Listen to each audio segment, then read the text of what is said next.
Hello guys, welcome to BBC Highlights and News. Sociopaths in suits. The usual gallery of strutting presidents and prime ministers has yet again closed fraternal ranks to approve and applaud mass killing, this time in the apocalyptic remains of Gaza. For all their genteel embroidery and grand honorifics, the mundane men who lead Western democracies in Washington, D.C., London, Paris, Berlin, Ottawa, and Canberra, and the mostly men-in-waiting aching to take their place, are just sociopaths in tailored suits. One of the principal prerequisites of leading or aspiring to lead a Western democracy is the willingness, even eagerness, to order others, without a scintilla of regret or remorse, to kill innocents and also to approve and applaud when a dear friend kills innocents without regret or remorse. If my indictment wrangles, I apologize to tailors. Among so many craven others, Britain's ascendant Labour leader, Keir Starmer, has, on cue, confirmed his prime ministerial killer bona fides by rejecting urgent and mushrooming calls from his caucus, shadow front bench, and party members that he back an immediate ceasefire. In a speech oozing with empty bureaucrat speak that could have been delivered by his discredited soulmate and mentor, Tony Blair, Starmer told an agreeable think tank audience at Chatham House on Tuesday that while I understand calls for a ceasefire at this stage, I do not believe that it is the correct position now. To be clear, it is the pretend English socialists' belief that ending the disfiguring and killing of Palestinian infants and children, the carpet bombing of schools, hospitals, and refugee camps sheltering wounded and petrified families, and the siege of millions of Palestinians deprived of food, water, fuel, and electricity is not the correct position now. As I wrote, sociopaths in suits. Look, bitter evidence of this stubborn doctrine abounds in scores of countries scared deeply and permanently by the West's long, ingrained necessity to kill innocents without regret or remorse. In Central and South America, in Africa and Southeast Asia, in Afghanistan and Iraq, and throughout the Middle East. So anyone anywhere in any forum who denies this blatant fact is a geopolitically illiterate apologist or dupe.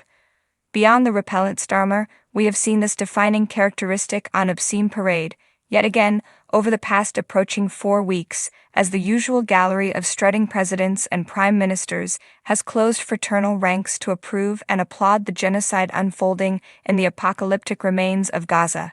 This is, to borrow a phrase, the latest iteration of the coalition of the willing. Willing, of course, to provide rhetorical, diplomatic, and military succor to a rancid regime intent on disappearing Gaza into dust and memory. The coalition is, bluntly put, made up of collaborators to cataclysmic carnage, which, given the not-so-distant records of France and Germany, is a bit too familiar. Still, millions of common citizens across the globe, watching in a soul-shattering mix of horror and despair, while Israel has turned Gaza into a wanton killing field, have shouted stop because that is the right and humane thing to do. Brave Jews have joined in demonstrations demanding a halt to the siege and killing, insisting that a swaggering authoritarian and his malevolent allies in the cabinet are not acting in their name. Not so the sociopaths in suits. They have, as they always do, urged Israel to obliterate more of Gaza and to kill more innocents, including thousands of infants and children who are considered the inevitable casualties of Israel's right to defend itself. Hence, the quick pilgrimages, with cameras in ready tow, to Tel Aviv by a succession of prime ministers and presidents to tell their dear friend, in effect, to keep killing Palestinians without restraint, regret, or remorse. It is an abominable expression of their cocky depravity that each one of them knows that Benjamin Netanyahu, like each one of them, enjoys a license to kill with unfettered impunity anywhere, at any time, for any reason. It's worth recalling as well that these preening prime ministers and presidents, who claim to be devoted to the enlightened ideals of liberty, fraternity, and equality, have pledged their evangelical support for, and solidarity with, an apartheid state determined to wipe out Palestinians territorially and historically. I suspect that many South Africans, who understand the grievous damage that a sick, apartheid state can inflict on a condemned, but righteous indigenous people, would agree that the dystopian-like terror that Palestinians are enduring is apartheid on an industrial scope that shocks the heart and conscience. Not so, again, the sociopaths in suits. One of them, U.S. President Joe Biden, even engaged, openly, in genocide denialism. In what will likely be recorded as the halting moment that defined his decrepit presidency, Biden questioned the number of Palestinian civilians killed by Israel's U.S.-sponsored killing machine. Biden said he had no confidence in the number that the Palestinians are using, adding, for vulgar emphasis, "I have no notion that the Palestinians are telling the truth about how many people are killed." Palestinian human rights advocates rightly denounced Biden's appalling remarks as racist and an overt attempt to dehumanize Palestinians, even in death. To dispute those figures was really just putting both feet in with Israel on this, in yet another way that dehumanizes Palestinians. Yara Assi, a Palestinian-American public health expert, told Al Jazeera.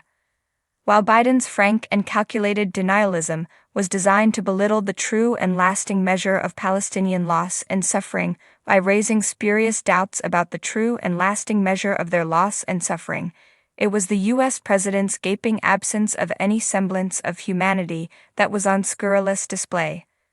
Biden and his unrepentant, war-addicted predecessors have caused such harm and sorrow to so many people, in so many places, over so many decades, that they forfeited, ages ago, the license to lecture the world about the value of humanity and who does or does not possess it. In resisting and defying their occupiers, the humanity of Palestinians is not only apparent, but will survive, indomitable and intact. It has not and will not be erased by ruthless forces who have sought and will continue to seek their annihilation, with the complicity of presidents and prime ministers. History has proven that it is impossible to condemn to death an entire people, whatever their faith, ethnicity, or nationality.